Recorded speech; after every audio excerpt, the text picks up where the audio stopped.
Regardless if you love or hate this episode of Dragon Ball Super, I think we all have to admit that Master Roshi was truly epic, brought the hype, and probably some of the best moments of the Tournament of Power.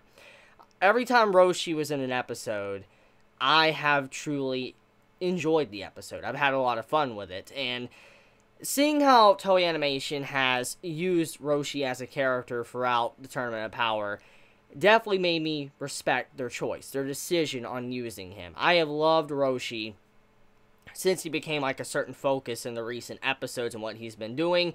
He has definitely grown on me, and it reminds me of the old Master Roshi that we knew from Dragon Ball, because if you think back in Dragon Ball Z, Roshi wasn't really relevant at all. He was someone that was kind of pushed to the side, like a lot of characters, but he was pushed to the side, never really got to shine ever again, and I'm just really happy to see that even though he went down, he's gone, like he's out of the tournament, he's been disqualified, he went down like a champ. He took out a lot of people, and he went down like a true martial artist, like a master, someone that's been around for a very long time. He showcased his skills on the battlefield. He truly was someone that was amazing to watch. And like I've said, his scenes throughout the Tournament of Power, I think, are probably some of the best moments from this arc yet. I have really loved his scenes, especially seeing him go up against Frost, how he was fighting Frost in this episode, and then how Vegeta popped up and then started respecting him, how he used, the Mafuba and all that to try to steal Frost, even though he missed. Just the entire scene, the way it was done, was just really good. I love Master Roshi scenes, especially in this arc. They've done a really good job,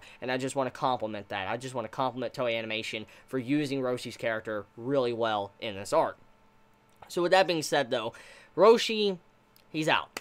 He's disqualified. And like I said, the way he went out was definitely not something that was embarrassing, something that he should feel ashamed for. The way he went out was really honorable. I mean, the man pushed himself to the very limit to where he couldn't do anything anymore. If he didn't have a senzu bean, he was going to die. And then that would be like a permanent death because of the laws of how the Dragon Balls work. And so he needed to get out of there. And so when he fell backwards, it's like, your fight is over, old man. It's time to, move on and let the others, fight for you. It was a really nice moment, especially seeing how Vegeta looked like he respected Master Roshi, and then seeing how Beerus was respecting Master Roshi. I mean, even before, Master Roshi had that final moment where he, fell off the ring, Beerus is like, hey, look, before, he's disqualified, you need to have a senzu bean ready, Krillin.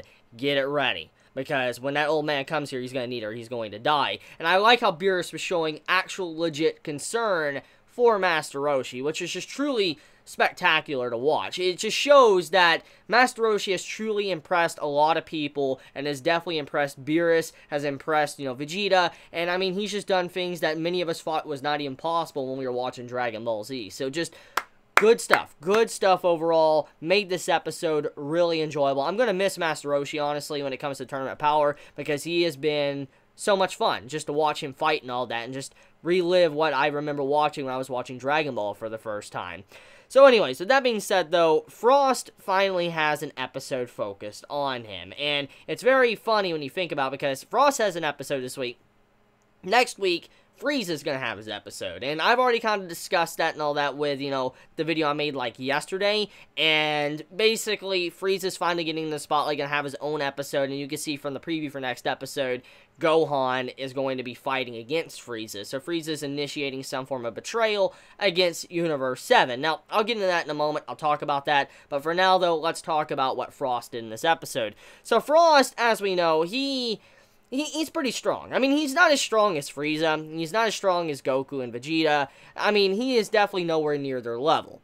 And he doesn't have his golden form as well. So even if he was as strong as, like, Namek Saga Frieza, he doesn't have a golden form. So there's just, like, nothing he could do to really stand up to our characters now because of just power scaling in general. So it's obvious that he would get destroyed pretty easy by other fighters in this tournament.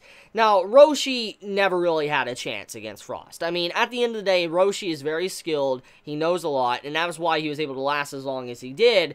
But in terms of raw power, Frost obviously just demolishes Roshi. Roshi just cannot stand up against someone that has that much strength. And he did a really good job.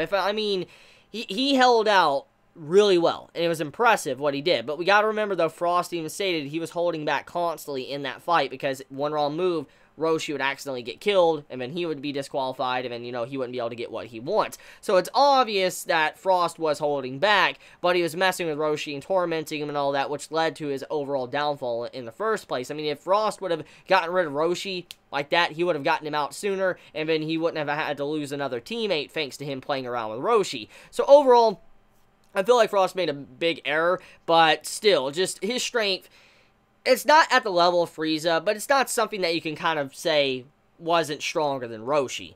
And Roshi was outmatched, outclassed, and when you see Roshi having to stand up against this man, and he's actually trying to use the Mafuba, I like how, once again, Mafuba is being used. It's a really nice ability, and I'm glad that Toei has been constantly bringing back these old skills we haven't seen for so long, and they're finally being relevant once again. Seeing Mafuba used again, you see how Roshi's trying to get rid of Frost and all that, trying to steal Frost, and he accidentally misses, which makes a lot of sense. Mafuba is really hard to control, from what we know, but also on top of that, Master Roshi is very tired. He is extremely exhausted. He can't even move around properly at all because of how exhausted he is anymore, and he would kill over. He would die. So that just shows that he's put a lot of strain on himself, and it makes sense why he would miss. But in turn, that's where Frost sets up a trap for Vegeta to try to knock him out of the ring by using the Mafuba. Now, this is something I want to kind of tackle. Now, this is obvious that we have seen this before.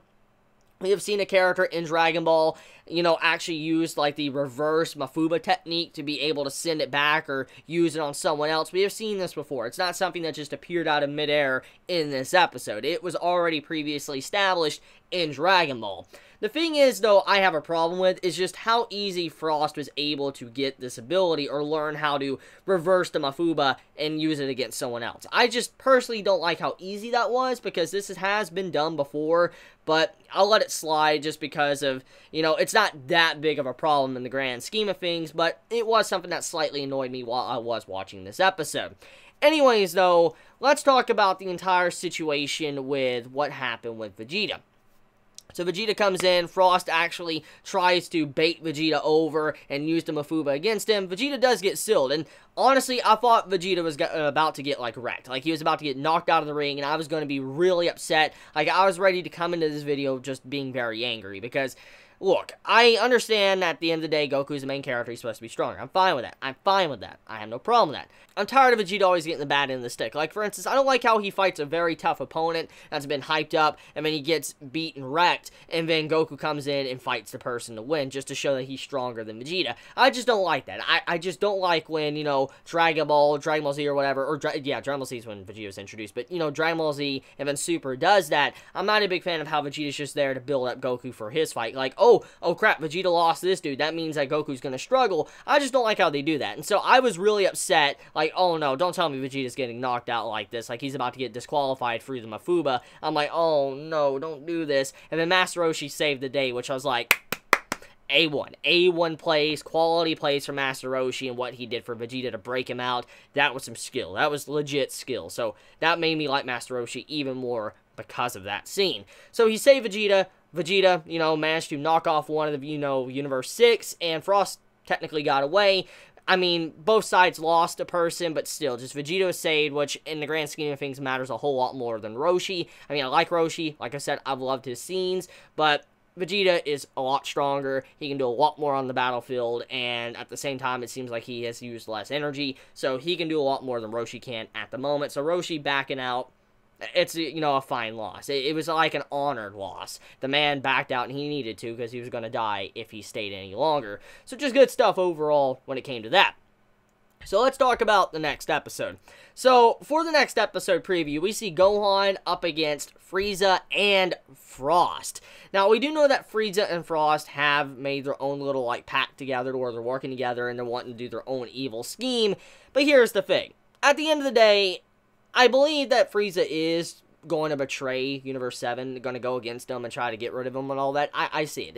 It's common sense. It's Frieza as a character. I mean, if you didn't see that coming, honestly, you've not been paying attention to Frieza's character since he was introduced in Dragon Ball Z. So, in all honesty, it was expected. However, I do not think that Frieza is going to completely work with Frost. I feel like he is trying to do something very shady and make everybody think that he's working against Universe 7, and then he's going to throw them all off or something. I don't know. I feel like something like that might happen. Like, he might try to throw Frost off when Frost is getting all crusty and stuff, or he says something, Frieza might not like it, grabs Frost and just slings him out of there or something. Because, I mean, this is Frieza, and we know for a fact he didn't even like his own father. Like, he didn't care that his father was dead, and he's like, oh, what matters and all that. He was willing to let the entire universe blow up and his father go to oblivion as well, even though he's still technically dead. He's still there, and Frieza didn't care at all. So it shows that he doesn't even care about his own family. So if he doesn't even care about his own family, he's not going to care about Frost, which is like his doppelganger in another universe. He won't care at all. So Frieza most likely will end up fighting Gohan, beating the crap out of him, and then, you know, Frost will be helping Frieza out, and then basically Frieza is going to just mop the floor with Frost and just knock him out of the ring, and probably even knock out Gohan as well. One or the other, but I can definitely see Frieza just turning on Frost in the final moment, or Frost turning against Frieza, and then Frieza turns against him. It could be like a double play or whatever, something like that. So that's bound to happen, but let me know your thoughts in the comments below. I love you all so much, and thank you so much for leaving a like, commenting on the video, and commenting on social media, and also supporting me on Patreon. I do truly appreciate it. Thank you so much, everyone. You have a wonderful day or night wherever you live. Please be safe. Chibi out.